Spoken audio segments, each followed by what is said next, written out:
So, most people don't want to tell you this part, like how did they scale to a consistent four figures, because four figures, even if it's lean, can keep you afloat, right? And so in that, I wanted to tell you, I made a list. My list is right here.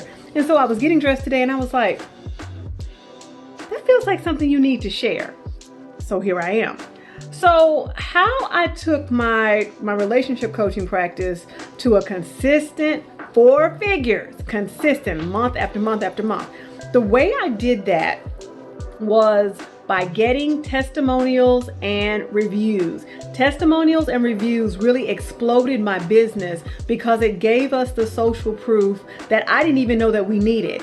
All I knew is that we had programs, we did great work, people would tell us that, but until they were on, Google reviews and Yelp and all of that, then I was kind of stuck at inconsistent revenue, right? But once we were able to get the testimonials and reviews, that started to push us into consistent revenue. So for the relationship firm, it was testimonials and reviews. And then as it relates to everything, getting into a consistent four figures matters. Here's something I'm going to tell you. A lot of people are selling you, this is my process that took me to 5 figures and 6 figures and 7 figures and 8 figures. The thing that they're not telling you is that the reason they're at 5 figures and 6 figures and 7 figures and 8 figures is because they are selling you this program to get you to 5, 6, 7, 8, 9 figures. So what am I saying? I'm saying that be sure that when you're learning from someone that they've actually made these marks in their business, not in entrepreneurship by selling you a process that may have worked for them once or twice. Same thing in the health world, certified health coach.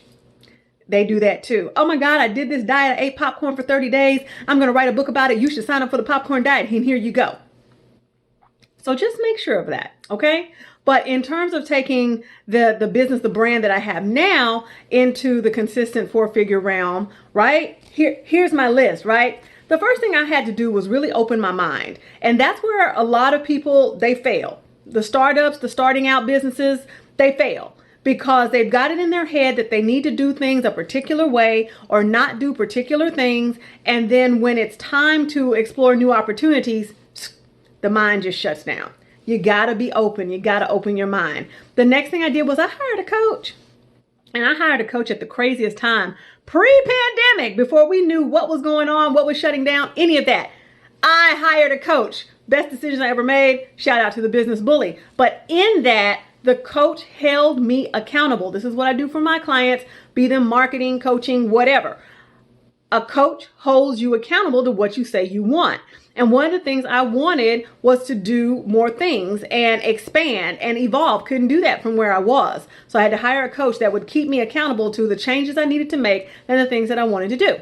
Next, I leaned into my personal brand. Mind you, I have one coaching practice with 3 different divisions, right? And it was already doing its thing. I leaned into my personal brand to give me the flexibility because I am multi-passionate. I am a multi-hyphenate. I am a multi-potentialite, as Emily Wapnick says in her TEDx talk. And so I use my personal brand to leverage all of those things. And now, though all the firms have their own identities, everything comes through me. Think Gary V. VaynerX. See how that works? Okay, great. Next on the list. I increased my prices. Now, this also goes for the relationship firm that also did, and the healing firm that also contributes to that consistent 4 figures, right? But I increased my prices with value. One of the reasons why I had the prices that I had, especially in the relationship firm, was that I did not understand the coaching industry. I did not know what the pricing structure was. And so my pricing structure was based on being a little bit more expensive, a little bit more of an investment than your neighborhood therapist. And so once I realized the value that I could bring to the coaching industry, I didn't just raise my prices without any kind of strategy, any kind of value. A lot of people that I've seen, consultants, advisors, coaches, I've seen a lot of people work with say, raise your prices, just raise them. And they give you no explanation and what that actually means. I raised my prices with value, meaning that I decided to offer a multifaceted coaching program. So it was no longer come to my office, because yes, I had an office. I'm not just an online business.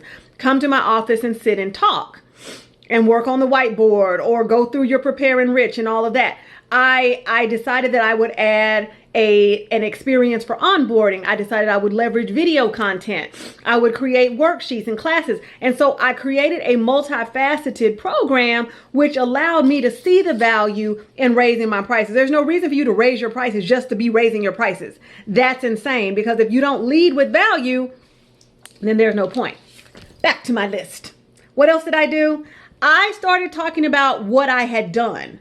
And I stopped assuming that people knew, because I had done some amazing things in my marketing career, even in my coaching career. I have done and I am doing amazing things. And a lot of people say, you know, talk your ish or whatever. Yes, talk your ish. Stop trying to be humble and act like you're just common and that you're just ordinary. You're not. Okay, I know the people that follow me. You're not common or ordinary. You're amazing and extraordinary. And I need you to tell people that, because unbeknownst to you, there's probably a few charlatans running around in your industry, and they say that they do the same thing that you do, and they don't. But the defining factor is that you won't talk about what you've accomplished. And now I do. Again, I think that goes back to the value. Lastly, I use my personal brand. Okay, I got very clear about my marketing. I decided I only wanted to work with favorite clients. I really began to hone in on what was important to me and how I could be important to others. A lot of times what's lacking from that consistent 4-figure and even sometimes a consistent 3 figures, because some people are growing. You're just growing, and that's fine. What's missing is consistent branding and clear marketing. So I had to clean up a little bit of a mess, and I'm a whole marketer, award-winning at that. I had to clean up my mess. So anyway, those are the things that I did. Let me know if this resonates. Drop me a comment. If you have a question, you can ask me that too. I hope you enjoyed the video, and I hope it helped. See you later. Bye.